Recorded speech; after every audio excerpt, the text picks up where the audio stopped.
Hi friends, welcome to my channel. ఈరోజైతే నేను కాకరకాయ వెల్లుల్లి కారం తయారు చేస్తున్నాను. సో నేనైతే ఫస్ట్ కాకరకాయలన్నీ కడిగేసుకొని ఇలా సన్నగా పొడుగ్గా పీసెస్ అయితే కట్ చేసుకొని పెట్టుకున్నాను. అలాగే కాకరకాయలు నూనెలో వేయించుకోవడానికి అయితే కడాయిలో అయితే ఆయిల్ పోసుకున్నాను.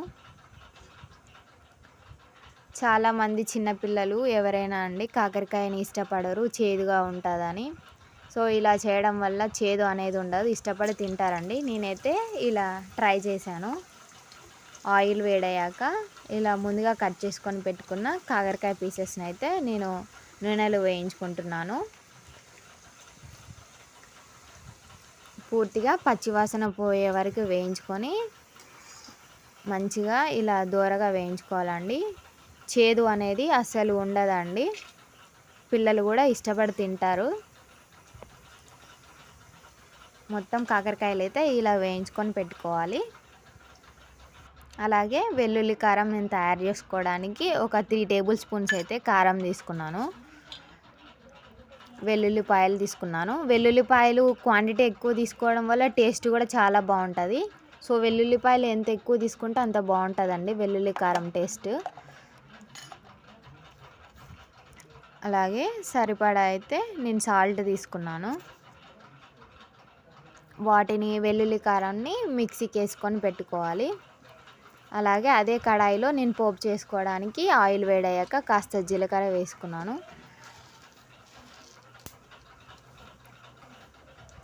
శనగపప్పు, మినప్పప్పు కూడా వేసుకున్నానండి.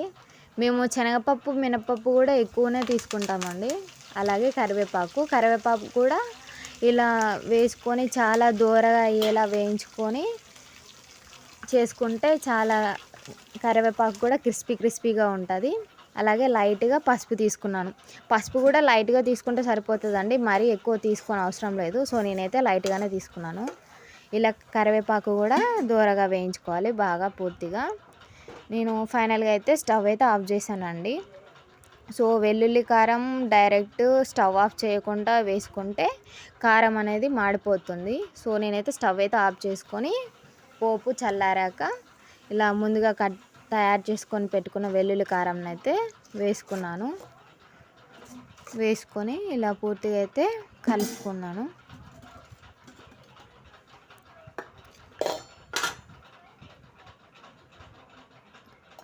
సో వెల్లుల్లి కారం ఎక్కువగా, వెల్లిపాయలు ఎక్కువ వేసుకోవడం వల్ల ఆ ఫ్లేవర్ కూడా ఎక్కువగా ఉంటుంది. అలాగే కాస్త మెంతిపిండి, అలాగే జీలకర్ర పిండి వేసుకున్నాను. మెంతిపిండి కాస్త తక్కువగా వేసుకుంటే సరిపోతుందండి, మరీ ఎక్కువైనా కాస్త చేదు వస్తుందంట.